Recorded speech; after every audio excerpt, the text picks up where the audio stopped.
নাই।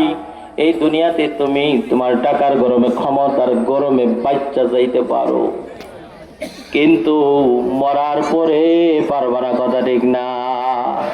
জুলুম করবা, জুলুমের পরিণতি ভালো হয় না। আমি আমার আলোচনার দিকে ঢুকে যাচ্ছি।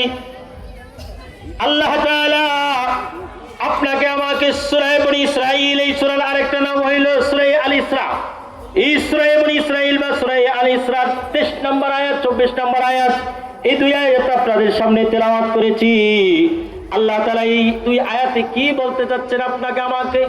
আল্লাহ সুবহানাহু ওয়া তাআলা এই দুই আয়াতের ভিতরে আল্লাহ তাআলা জানায় দিলেন, ওয়া কাদা রাব্বুকা আল্লা তা'বুদু ইল্লা ইয়াহু ওয়া বিল ওয়ালিদাইনি ইহসানা। কাদা আই ফারাদা, তোমার রব তোমার উপরে একমাত্র কেবলমাত্র আল্লাহর ইবাদত করা, আল্লাহর ইবাদত করাটা তোমার উপর মৃত্যু পর্যন্ত আল্লাহ ফরজ করে দিয়েছে। বলেন সুবহানাল্লাহ। মৃত্যু পর্যন্ত ইবাদত করব কার? চাইব কার কাছে? আলহামদুলিল্লাহ তেলাওয়াত করেন, সেখানে জানেননি আল্লাহ তাআলার কাছে কি বলতেছেন জানেন? আল্লাহ তাআলার কাছে আপনি কি বলেন?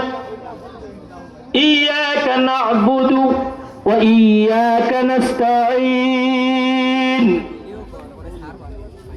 এর অর্থ হইল আমি আপনারই ইবাদত করি, আপনার কাছেই চাই। লা না'বুদু গায়রাক, লা নাসালু গায়রাক। আল্লাহ আপনার ছাড়া কারো কাছে চাই না, আপনার ছাড়া কারো কাছে চাই না, আপনার ইবাদত ছাড়া আর কারো ইবাদত করি না।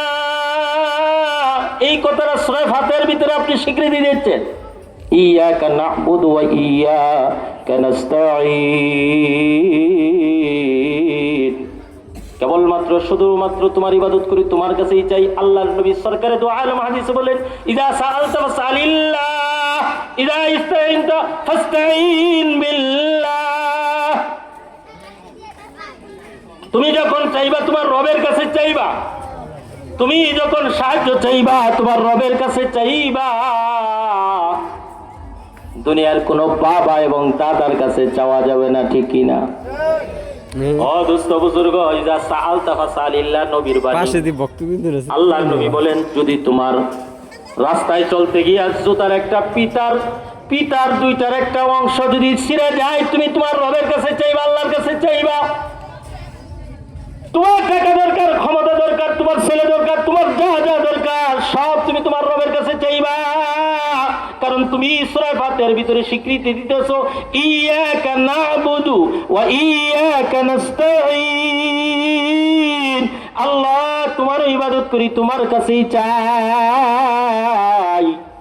কিন্তু দোস্ত বুজুর্গ, দুঃখ আর কষ্ট লাগে আমার মুমিন বান্দা কিছুর জন্য, কিছু মুমিন বান্দা বান্দির জন্য নিজের চোখে আমি দেখছি। কারণ মৃত মানুষ কাউকে কোনো কিছু দিতে পারে না, তোমার দেওয়ার ক্ষমতা আছে। তুমি সূরাতুল ফাতিহা পড়ো, তেলাওয়াত করো, যা করো তুমি তাকে দিতে পারো, কিন্তু মৃত মানুষ তোমাকে দিতে পারে না, ঠিক কিনা?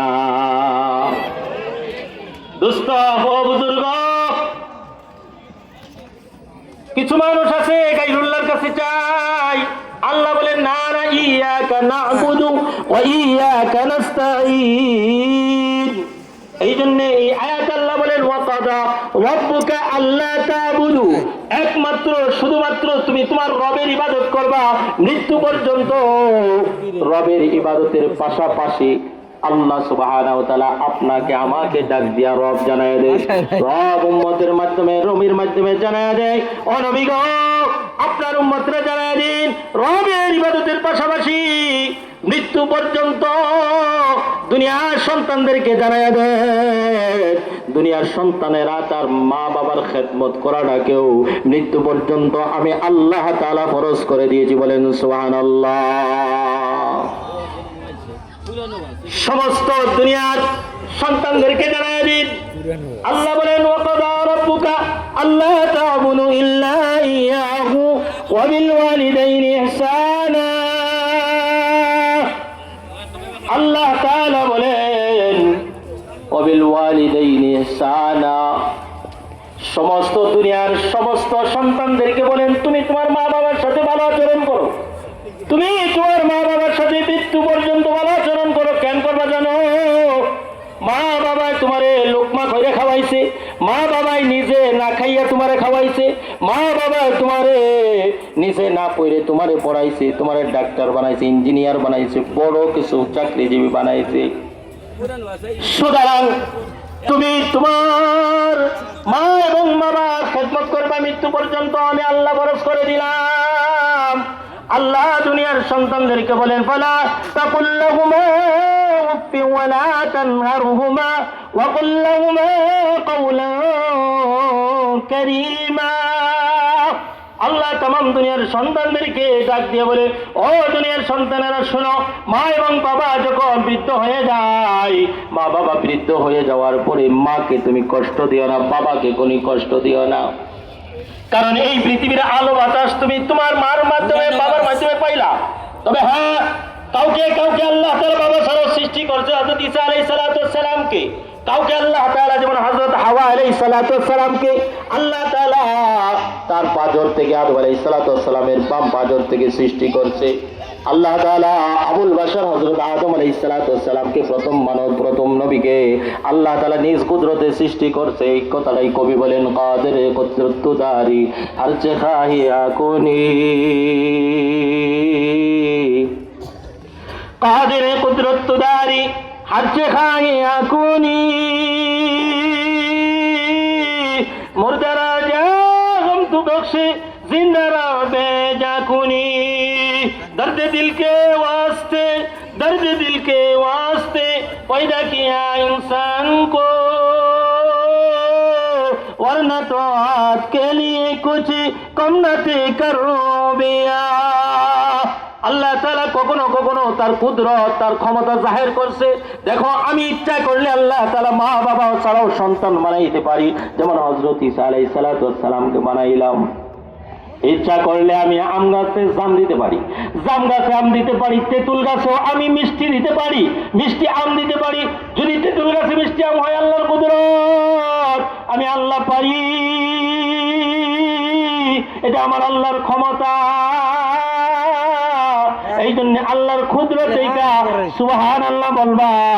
আজীব কোন জিনিস যখন দেখবা তখন সুবহানাল্লাহ বলবা। এই জন্য ও দোস্ত বুজুর্গ, ও যুবকেরা, ভালো করে দিলের কান নিয়ে কতগুলো শোনো।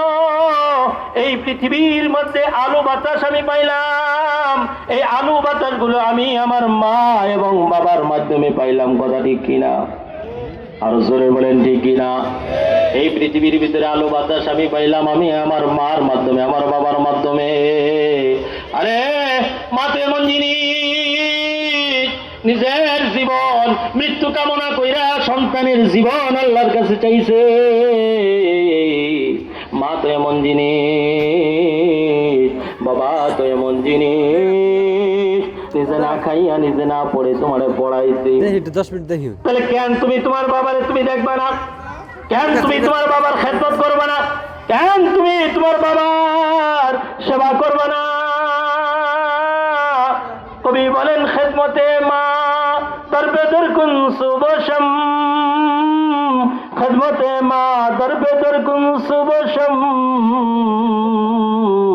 তাকে বাসি দর্দ আলম নে কোনম, খেদমতে মা দরবেদন করুন এখতিয়ার, তা সবে আজমাল দৌলত বখতিয়ার।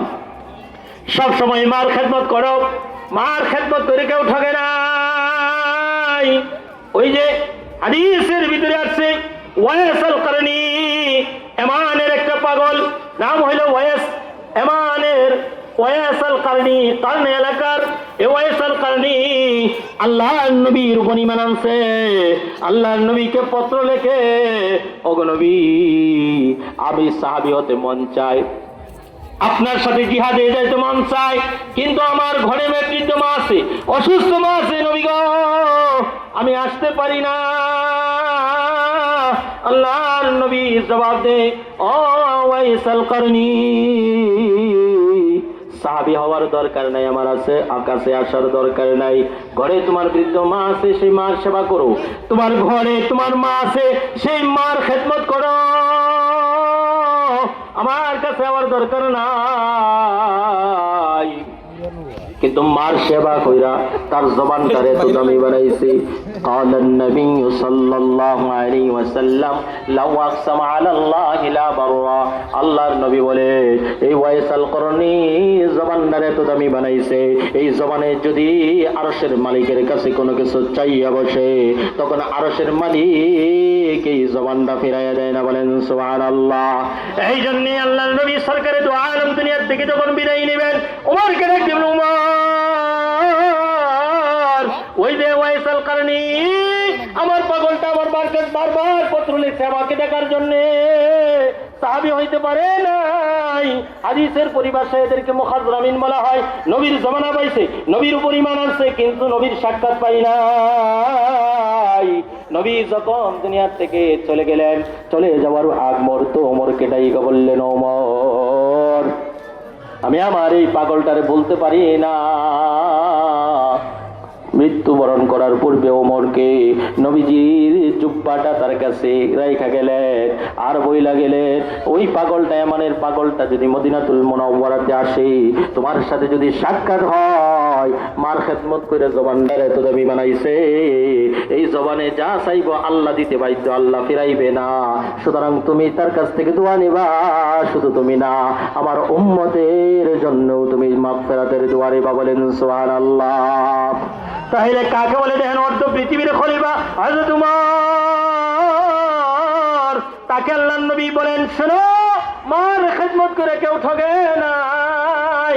ওরে বাবা, ওরে যুবক ভাই, এমন একটা সময় আসবে যে সময় মার খেদমত করতে চাইবা, মাকে একটা শাড়ি কিনে দিতে চাইবা, মাকে তুমি তোমার ইনকামের টাকাগুলি দিতে চাইবা, কিন্তু তুমি পারবা না। ওই যে আল্লামা ইকবাল রহমাতুল্লাহ আলাইহি মা যখন মরে গেল, মার কবরের পাশে দিয়া কাঁদে আর কবিতা বলে, অমরু পর তেরে